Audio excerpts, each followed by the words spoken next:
Bonjour frères et sœurs, bien de retour dans notre étude de la vie sous le soleil. Où est-ce que Coëlette, la dernière fois, nous a encore une fois dérangés par la réalité de la mort. Ce révèle, cette chose courbée qu'on ne peut changer. Mais c'est pas juste la négativité non plus. Parce qu'à partir de maintenant, il va faire, comme il a déjà fait, et nous exhorter, nous diriger, nous guider sur la vie qui se passe sous le soleil. Comment la vivre? Mais drôlement, il ne va pas nous donner des commandements habituels ou traditionnels. Mais n'empêche, je crois que ce qu'il va nous donner, on pourrait dire vraiment, c'est le noyau de la loi de Dieu. Et je peux vous le montrer. Donc, nous continuons le chapitre 9, et Coëlette qui dit, « Va, mange avec joie ton pain, et bois gaiement ton vin, car dès longtemps Dieu prend plaisir à ce que tu fais. » Ne manquez pas les impératifs, les commandements. Va, mais va pas au temple. Va pas offrir des sacrifices animaux.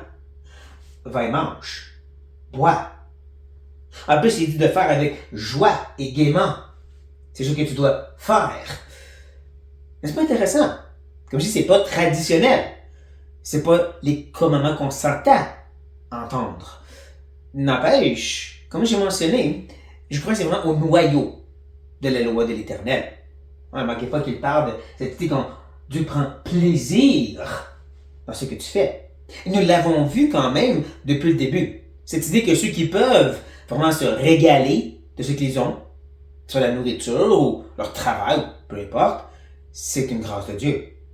C'est parce qu'ils ont une relation avec lui. C'est lui qui donne cet contentement et cette capacité, que tu travailles beaucoup ou peu, que tu te donnes beaucoup ou peu, de pouvoir prendre plaisir. C'est Dieu qui le fait pour ceux qui lui appartiennent. Et comme je dis, dans le noyau de cette loi de l'Éternel, même celle de l'Ancien Testament, on a cette idée de pouvoir se réjouir des bonnes choses que Dieu donne. C'est pas juste des privations. Bien au contraire. Je vous donne un exemple. La dîme. La dîme, c'est un peu controversé. Certains qui disent, c'est pour nous maintenant, d'autres disent pas du tout. Mais dans tout ça, on oublie que, techniquement, il y avait 3 dîmes. Ouais. Il y a celle qu'on connaît bien. Celle que les gens aiment partager de nos jours. L'idée de donner 10% de tes biens. Dans le sens que pour eux, c'était la nourriture, c'était les légumes et les fruits de ton jardin. C'était pas ton argent. Mais bon, 10%, tu le mets au temple pour pouvoir aux besoins des prêtres et des lévites. Mais c'était pas tout. Une fois par année, tu prenais 10% de ta récolte et tu le donnais aux pauvres. Ouais, c'était pas le temple qui faisait ça, c'était les gens de tous les jours. Mais il reste une dîme. Une dîme aussi annuelle. Parce que Dieu appelait son peuple, surtout ceux qui étaient au loin de sa maison, de venir au temple et s'il le fallait donc, de vendre 10% de leur récolte pour l'avoir en argent. Voici pourquoi. Alors tu échangeras ta dîme contre de l'argent. Tu serreras cet argent dans ta main et tu iras au lieu que l'Éternel ton Dieu aura choisi, le temple. Là, tu achèteras avec l'argent tout ce que tu désireras. Des bœufs, des brebis, du vin et des liqueurs fortes, tout ce que te fera plaisir, tu mangeras devant l'Éternel ton Dieu. Et tu te réjouiras, toi et ta famille. En deux mots encore, mange avec joie, bois gaiement. Les liqueurs fortes en passant, c'est comme l'équivalent d'une bière. En deux mots, faites-vous un bon festin au temple, à la gloire de Dieu. Un peu comme dans le Nouveau Testament, qu'on mange ou qu'on boit, on le fait à la gloire de Dieu. Donc comme je dis, c'est vraiment au noyau de ce que Dieu a commandé. Dieu voulait que son peuple, comme dans le jardin, puisse profiter des bonnes choses qu'il a données en relation avec lui.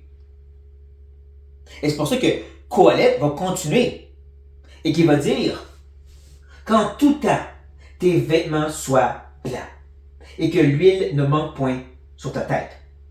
C'est pas 100% certain ce qu'il veut dire par vêtements blancs. possiblement, il veut dire que tes vêtements soient renouvelés s'ils sont vieux ou usagés. L'idée de blanc aussi, ça veut dire du linge qui n'a pas été souillé par le fait de travailler dans le champ. Mais bon, habille-toi d'une façon qui est confortable, si tu peux te le permettre. L'huile qui coulait sur la tête, c'était pour rafraîchir dans ce temps-là. Ça va un peu à l'encontre des tendances dans l'histoire de l'Église, un peu plus ascétique, de privation, qu'on voit même de nos jours. L'idée que ce que Dieu veut, c'est que tu manges pas beaucoup, même tu jeûnes énormément. Tu traites durement ton corps, pries toute la nuit. Il y a peut-être une place, mais il y en a une aussi où que Dieu dit « Réjouis-toi des bonnes choses que je t'ai données. » Fais pas juste te traiter durement, hein. Mets de l'huile sur ta tête pour te rafraîchir. Sois bien nourri et prends plaisir en ce que j'ai donné. C'est pour ça que Colette ajoute « Jouis de la vie avec la femme que tu aimes pendant tous les jours de ta vie de vanité que Dieu t'a donnée sous le soleil pendant tous les jours de ta vie, car c'est ta part dans la vie, au milieu de ton travail, que tu fais sous le soleil. » On comprend de jouir de la vie, ça va inclure l'intimité sexuelle, mais c'est pas juste ça. C'est pas juste ça d'être marié. N'empêche, encore cet appel, profite de ce que Dieu t'a donné, parce que c'est Dieu qui donne cette femme ou ce mari. Et tout ça dans le contexte que la vie de vanité, qui le répète, mais c'est dit que cette vie qui est havel, pas vain dans le sens inutile, on l'a vu, c'est dans le sens qu'on peut pas pleinement saisir c'est quoi le but, pourquoi on est ici, qu'est-ce qui nous manque. D'abord, le palpable, c'est de pouvoir jouir de cette vie avec ta femme ou ton mari. Donc encore, on comprend que c'est pas juste profite de la vie en soi. Il y a quand même des paramètres à ce que Dieu donne. C'est pas juste donne-toi tous tes plaisirs sexuels, c'est jouir de la vie avec ta femme. C'est pas juste bois jusqu'à temps que tu sois malade, mais tu bois gaiement, en modération bien sûr, le vin que Dieu te donne. Donc encore et encore, on voit que le commandement qui nous est donné, c'est de pouvoir pleinement apprécier ces bonnes choses que Dieu donne. C'est ça le palpable. Et donc c'est pour ça que la note finale de notre texte, de cette section ici, va nous dire tout ce que ta main trouve à faire avec ta force, fais-le. Car il n'y a ni œuvre, ni pensée, ni science, ni sagesse dans le séjour des morts où tu vas. Encore, on voit l'idée.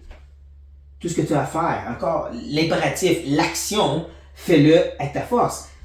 Dans le contexte que c'est mange, bois, jouis de la vie, habille-toi, mets l'huile, profite de ce que Dieu t'a donné. C'est ça le faire ici. Avec toute ta force, mais investis tous tes efforts, s'il le faut. Mais il explique cette fois-ci la mort.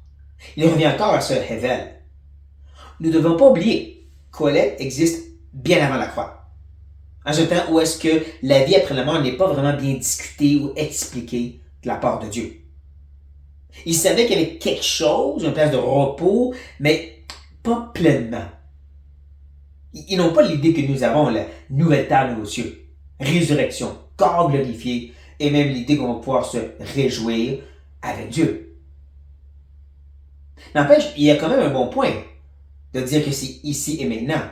Si on reprend l'idée de se marier, Jésus l'a dit, il n'y a pas de mariage dans la Nouvelle Jérusalem.